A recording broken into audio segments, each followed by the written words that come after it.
Okay, so the goal of this video is to turn this Revit file into a Photoshop file, and we're going to try to do something like this. We're going to create like a winter wonderland landscape for the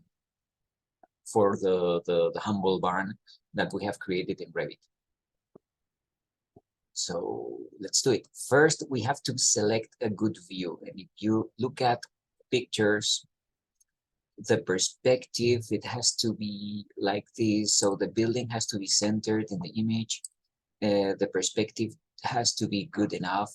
So the vanishing points, in this case, the vanishing points are out of the picture, because we can distort the view, or we can have like a view like this. I'll show you examples of what we can do. Imagine that we have level 1, and on level 1 we can select the camera. So if the camera is very close to the object like this, then well, probably we can see the whole building. And if we, yeah, so look at this, this is like weird. Okay, this camera is not in the right position. So if we have a camera and we don't like it, the best thing we can do is to delete that view and try something else. And the secret is, if we move the camera far from the picture, like this, okay, so we can have that perspective. It's not a dramatic perspective. If we want to make it a little, or if we want the vanishing points to be a little closer to the limit of the page, we can always click here and we can move the perspective that way. Okay, so I think that's good. Then we can work with this crop region. We can hide it, or we can. So we don't want. I want to see the crop region because I want to move it, because I want the building to be centered in this crop region. Yep. So I have tried other perspective view here. Yeah, I think that one is better. So I'm going to delete this one, and I'm going to rename this one to perspective. Once this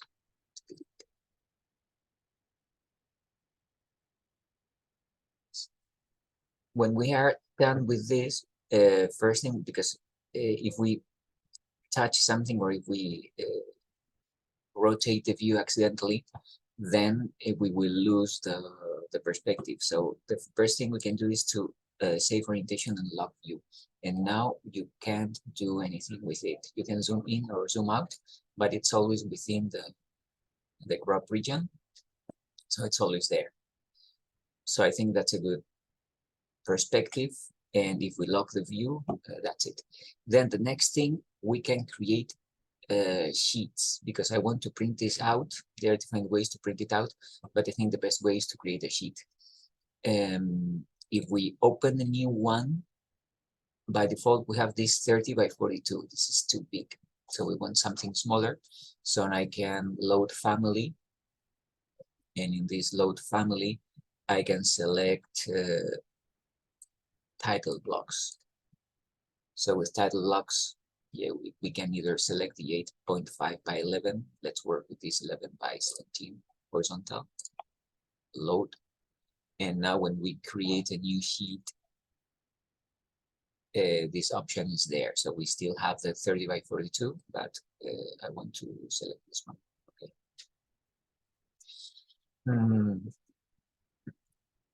I don't want all this, so we can edit this family. If you double click here, you are editing the family itself. You see that here we have the empty sheet itself, but this is the actual family. And here, if we select all these blocks, we just have the board, the edge of the page. We load into the project.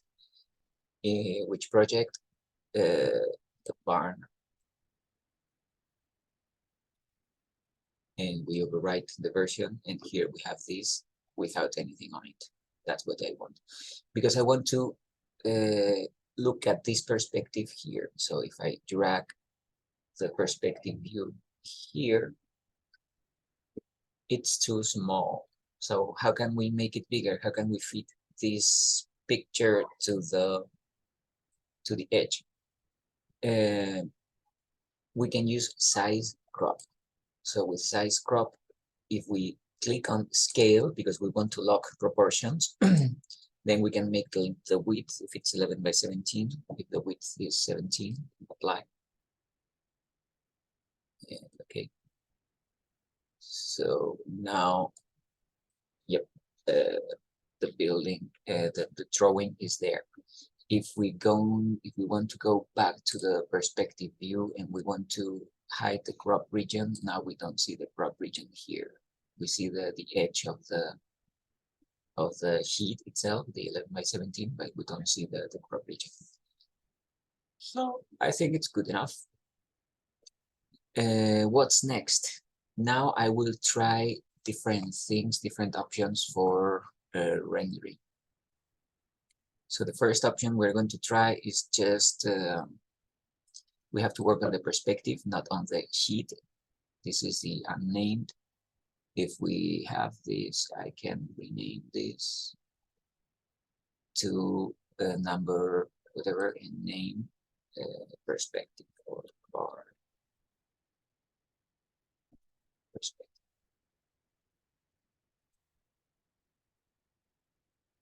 And first thing I'm going to do is to cast shadows.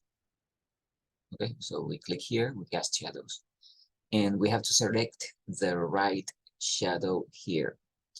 This is not very good because we see that all this facade is in shade. So to do that, I need to adjust the sun settings. I would use steel and see what happens. Today it's September the 12th at 11 a.m.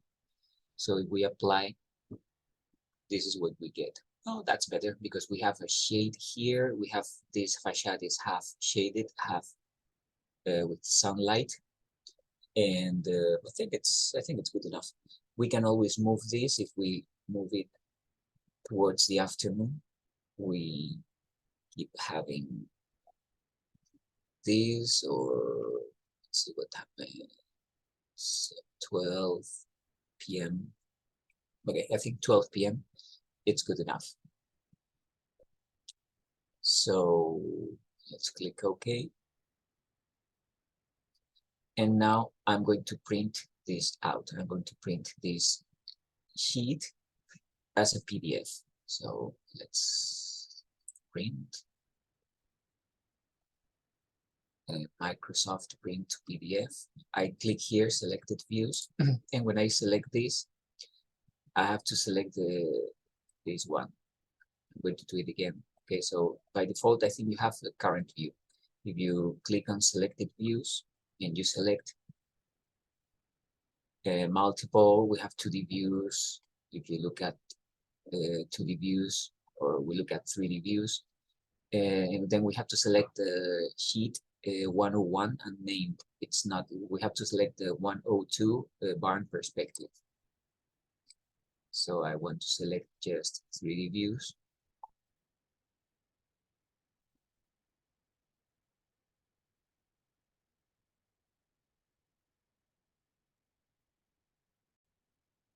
Okay. So I have here all the views, and I want to select this A102 barn perspective. I select this one. I click OK.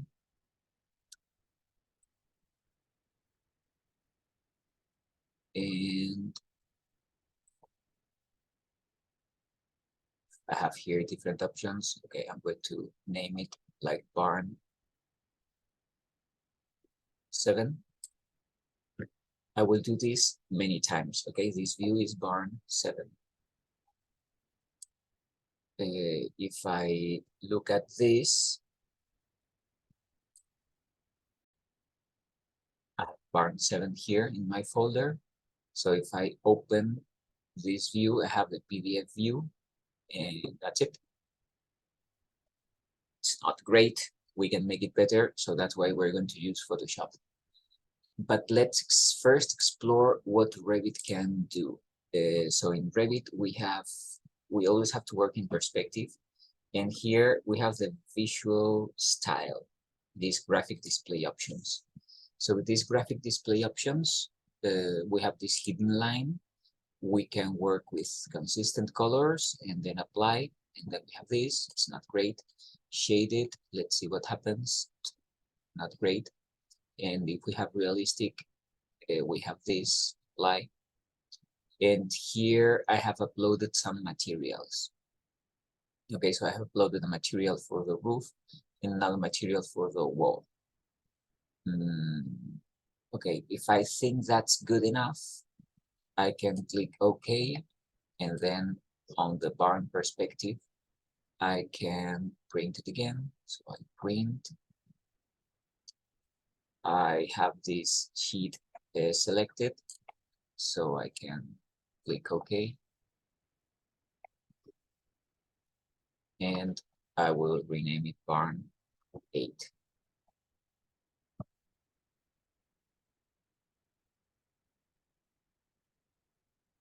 And now on this folder, we have Barn 8. We open this file and we get a PDF file with textures there. So you can see that we have tables here, but those tables are like horizontal. What if I want vertical tables? I can change the orientation of this texture, but actually I'll do something different. Okay, I was working with this wood wall, horizontal, but I have here another wood wall. This one, it's vertical. So I'm going to upload this wood wall number 4. So if we're in Revit, go to perspective, I have to select the wall. And on that wall, I have to edit type. I have to edit the structure.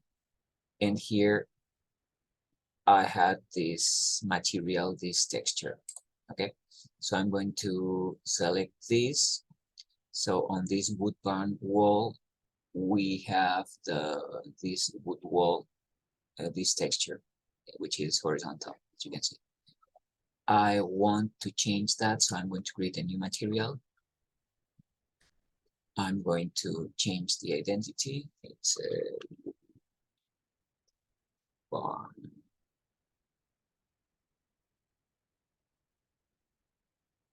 Vertical. And then in appearance, I am going to upload the wood wall number 4. That one. And if we just apply and click OK and do this, you see that I have changed the texture, but the size, the sample size is too small. You see that I see this thing repeated many times. It doesn't look nice. So that means that I have to enlarge the sample size. So let's edit type. Let's go back to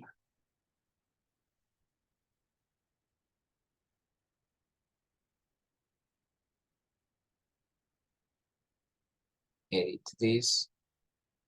I have to select the texture, double click, and this is it. This is the sample size. It's 1.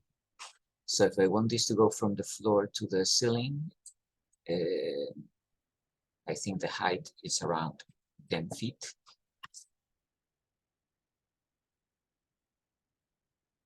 I apply, okay. And now it has changed. You see that now the siding fits better because it starts here and it ends there. Okay, so I think that's the right thing. I can do the same here. I have some wood. I can change the texture of every single wooden material here, so I can select that structural element.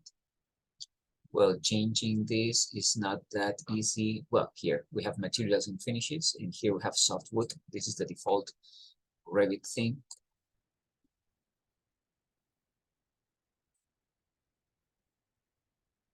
So I have to select that, and here I can change this to the first wood I created, and now the texture has changed. Okay, I can do the same with the rafters and with the trusses, but I'm not going to do it. Just keep it this way. What I want to do, for example, is this. This is not made of wood, it's just a grayish thing. So I can use, for example, concrete. If I have here the database of materials, I can use some stone. Okay, I'm going to use this travertine. It's made of stone. It would be a quite expensive barn. Okay, but I'm going to use that element. So I need to select the floor, and then I have to edit type. I need to edit the structure, and by category, I'm going to insert a new material. And that material is the name, sorry. It's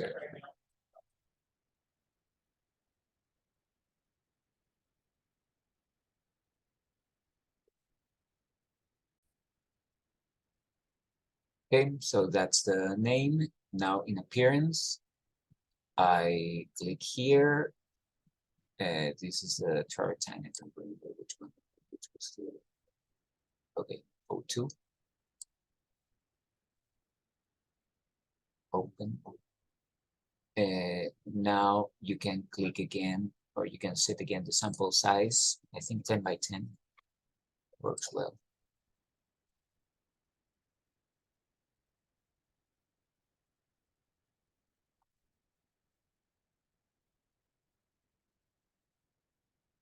Okay, so now we have a floor that it's not this grayish, ugly floor that we had before. Okay, so for the roof, I have a default texture here. Yeah, this doesn't look very nice, but this is the kind of things that I can fix with Photoshop. Okay, so I have applied this texture here. So what is that texture? It's this zinc texture. Okay, if we open this, it's a metallic roof. Okay, so that's what I have done. So I have inserted this as a roof texture, and then okay, so let's go back to the barn perspective, and I'm going to print it out again.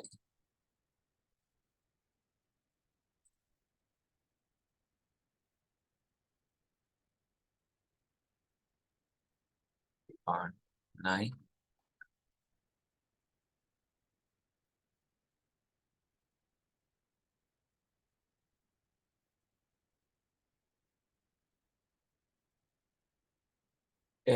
I can try different things. I can try the same thing without shadows.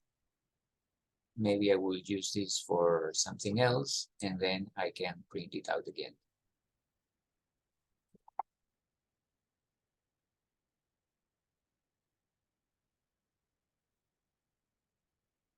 And call it barn.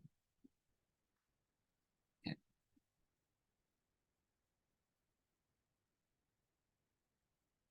so the good thing is that now I have different, I think the first one I created today was barn 7. Yep. So this is just black and white without textures. And then I have barn 8 with this texture. It's horizontal. If I change my mind and they want a vertical texture, I have the other option. Okay, so I have different options from barn 7 to barn 10. What's next? I want to open this with Photoshop.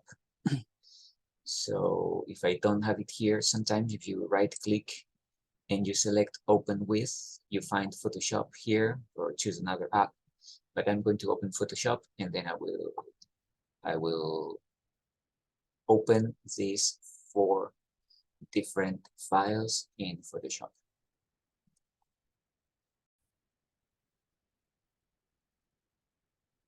Okay, this is Photoshop. And that's the first file. I can open a new one. So this is barn 8. I'm going to open barn 8. It's important that the resolution is 300 pixels per inch because resolution is important. The size can be 11 by 8.5 inches. Okay. And now I open this one, and I'm going to open barn 9.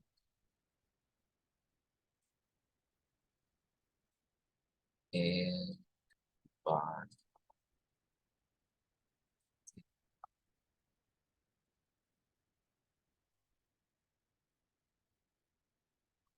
Barn.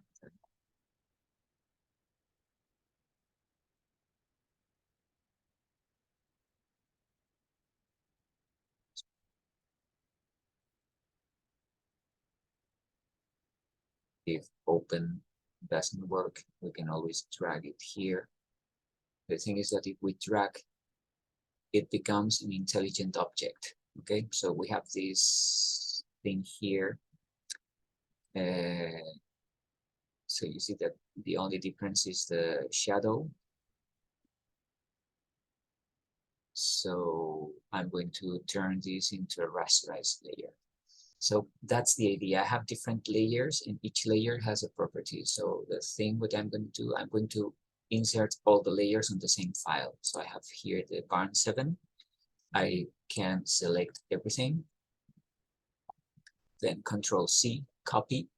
I open this one, Control V, and now I have a different layer. Okay, but it's important that all the layers are matching. So yeah, I don't need to adjust the size of the drawing. Then I was working with this one. So again, I select everything, Control C, Control V, I paste it. And now I have 4 different layers with that. And I can change the order of the layer, and I can change the visibility of the layer. So this layer is the first one. So that's why I see this. And if I hide this layer, I see this one. If I hide this layer, I see that one. And if I hide this one, okay, so I can have different layers. So why do I want that? Because I might need to select different things from different layers. For example, if I want to select this edge, because I want to get rid of all these, this is one of the most useful options, the magic wand, and that selects the color. Okay, so if I select this, it selects everything that is white. But if I select this, I can select all these rectangle at once. But if I use this one, the magic wand, and I select all these, now I can select all that. Okay, and I can do it. And now if I keep this selection, and if I click in any other drawing, I delete. Well, I have deleted this from here. And if I now select this layer and I keep deleting, so now you see that I have deleted that from all the drawings. The same thing happens with this one. If I want to select that edge,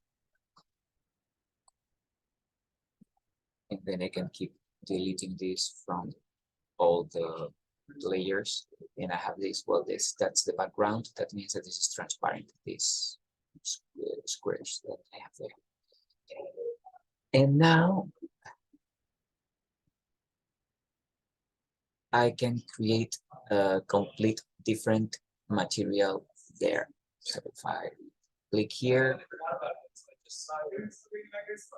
I select this magic wand, and I'm on this layer. I can create another color. I can select this one. I click here, for example, now I have this color, and now I can select the paint bucket, and on this one I can do that. Okay, and you see that now I have all this color. If I want to turn this to the same color, I just use the paint bucket. And now that's interesting. This is something we can do with Photoshop. As you can see, this is the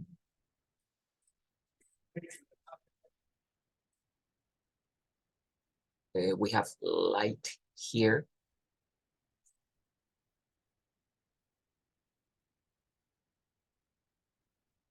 and we have shade there. So this face should be darker than that one. How can I do it? If you go to an image adjustments, brightness, contrast, we can reduce the brightness. And now we have the same feeling here. Okay, so that's the material. It can be wood, and then we can do something like that. Okay, so that's why it's useful having different layers, because with different layers we can do different things. And now I have this on that layer, but I don't have this on that layer. Something else that we can do with layers. Imagine I'm going to do something crazy. I'm going to select the eraser tool. There are different things we can control. First, we can control the size of the pattern. If I have something quite big, this is the circle, I can make it bigger like that, or I can make it smaller like that. So let's do something like this. If I do this, you see that I have erased this part, but this part keeps like that. Okay, so there are some effects that I can do with this. Well, I didn't do it because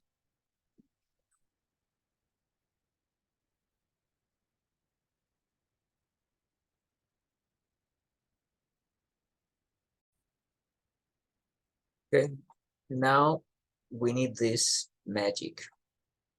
We have this barn in the middle of nowhere, and now we have to bring life to this picture, and that's why we have this. And well, I want to create like this feeling of on a cold day with snow.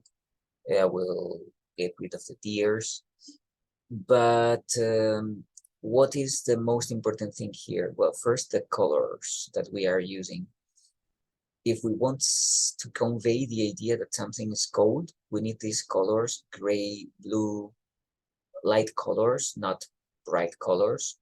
We have bright colors in summer, bright green, or the sky is very blue, but in winter everything is like that. Okay, so most of the colors are bluish or grayish. And then if we want contrast, we have these orange, yellowish colors, and those give me the sense of warmth, because the heat is inside. Okay, so if we contrast the outdoor environment with grayish light colors, and we have warm yellowish, reddish, orange colors inside, that's the contrast that we need to convey the idea that it's a cold day with warm air inside the building.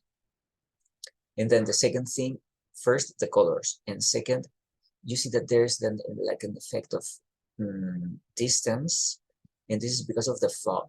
We can see that the things that are closer to the observer are darker, and as we move farther, things are getting lighter and lighter.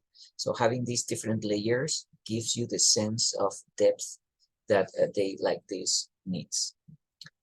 Okay, so once we have understood that, we have to do it with Photoshop. Doing this with Revit is very difficult because we don't have good options for their wonderful rendering software those software tools are expensive and it takes up a lot of time to create a good render. So we're going to do something really quick using the Photoshop. First, once I have pasted all the images I needed here, I'm going to crop the view because I don't want to see those lines. Okay, so I want to crop this.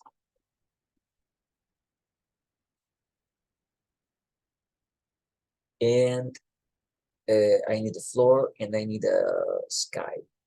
So let's find the sky and then I'll change it. Okay, I have sky with clouds. I looked this up on the internet, and well, it doesn't matter because I'm going to change it. The thing is that we need a good resolution and we don't need all these things here. So when we find this kind of letters, is a protected image, so I don't want that. So if this is unprotected, I'm going to copy and I go back to Photoshop, Control V, paste it, and this is it. I'm not concerned about the resolution of the sky, so it's very small. So first thing, edit, transform, scale. And you see that we can do this with the scale.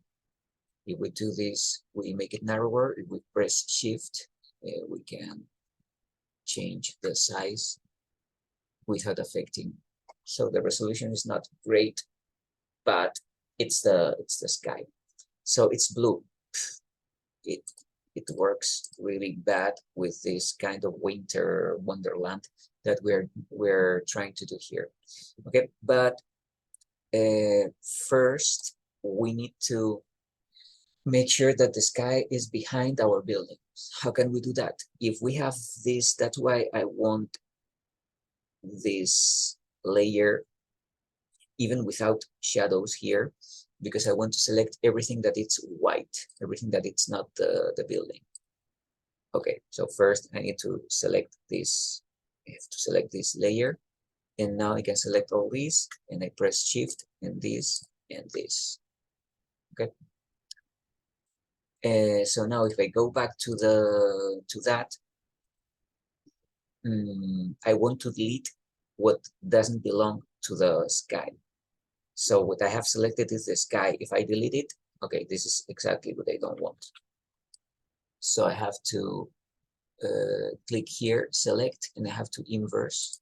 So I have to select the inverted selection, and then I delete, and there you go. And now I can click somewhere, and I get rid of the selection. But again, this is not the kind of sky that I want. It's so we have a background, and it's not hiding my building, but I want this feeling. You see that it's almost a whitish thing. We have clouds there. How can we do that in Photoshop? We can press, well, let's do it with image adjustments. And this is hue saturation. We can click here. And the saturation, if we reduce the saturation, we make it grayish.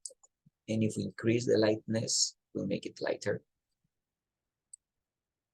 Okay, so that goes better with the kind of roof that we want to do here. The kind of roof, the kind of sky.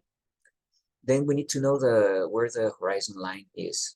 Okay, so the horizon line, it will be hidden, but you see that this is the horizon line. We can see that there's a horizontal line here. So those are the eyes of the observer.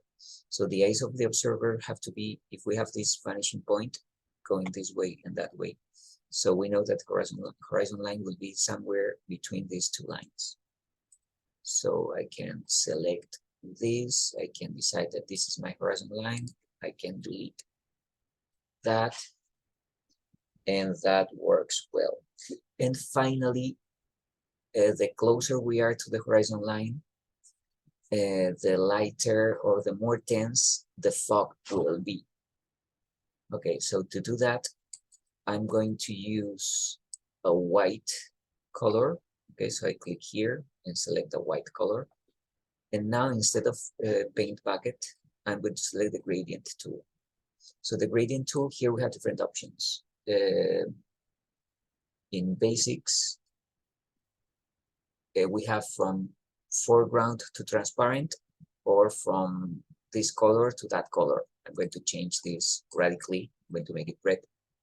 And if we select the basic option, you see we go from white to red. I want to go from white to transparent.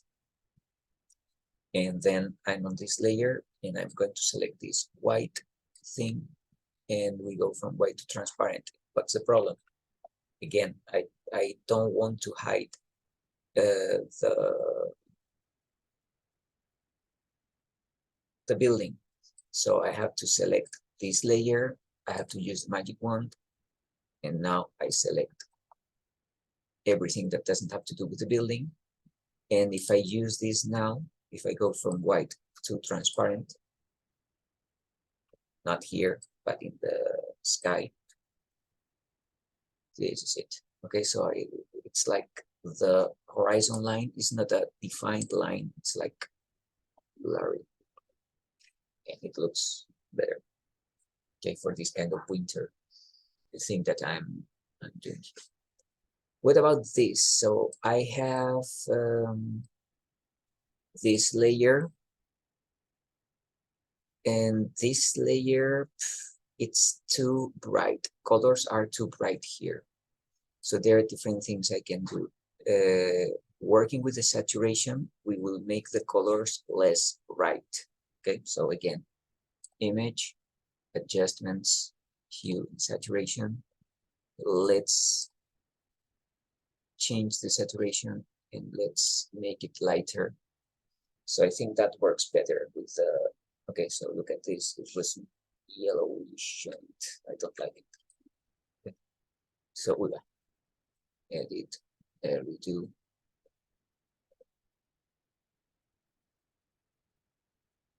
Redo hue saturation.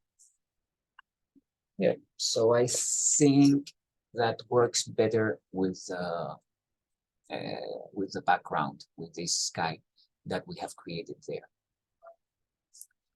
But at the same time, I want this feeling. I want this, okay? Because I want a shade, and on that shade.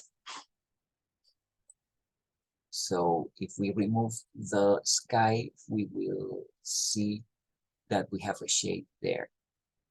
So I can select the gray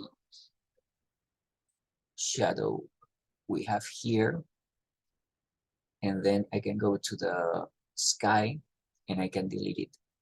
And now I do have the shade. Okay. And what about this?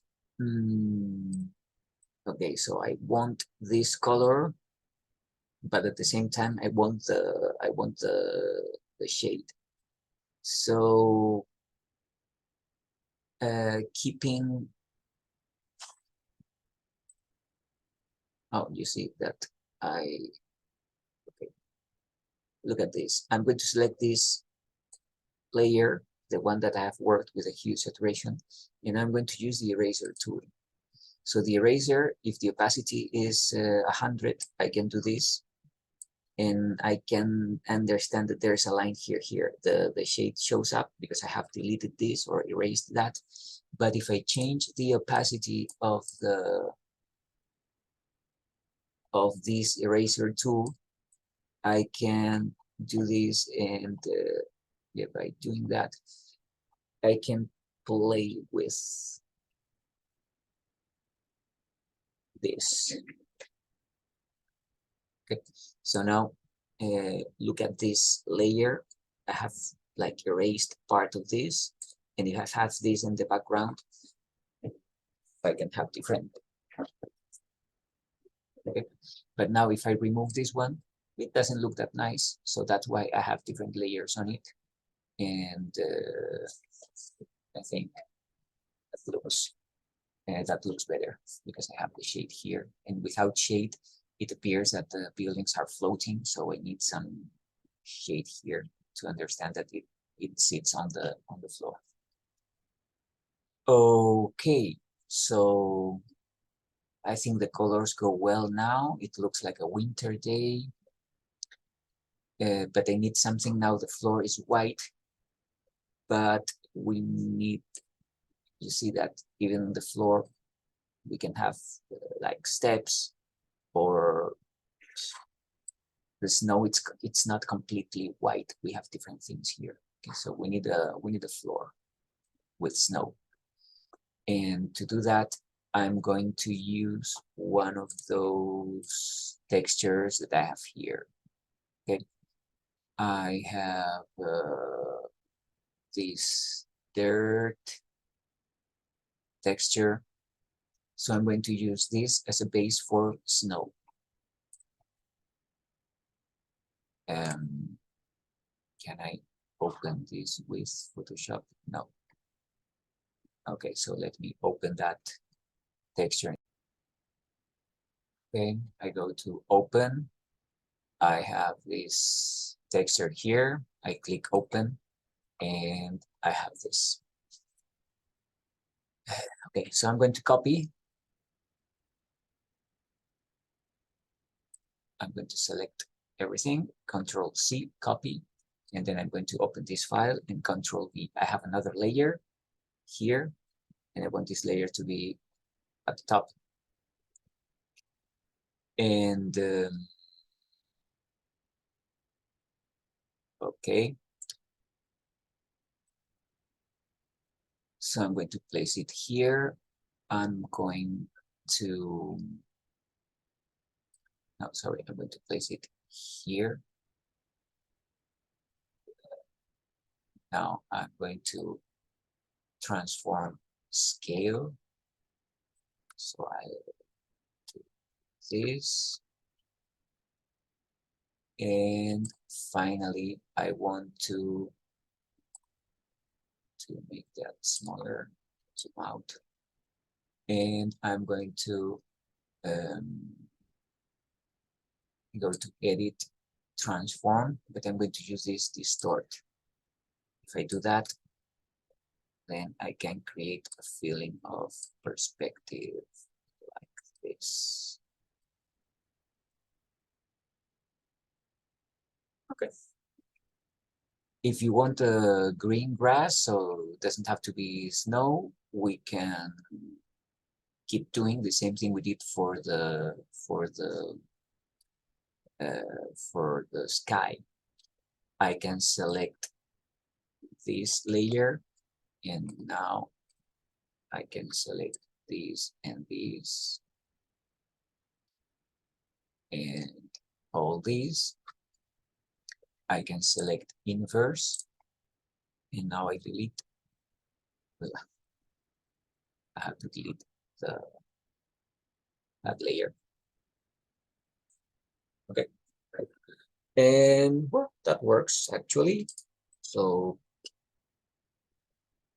what's next? Well, we have to select again the shade. Okay, so we get rid of this, and we can select the shade again.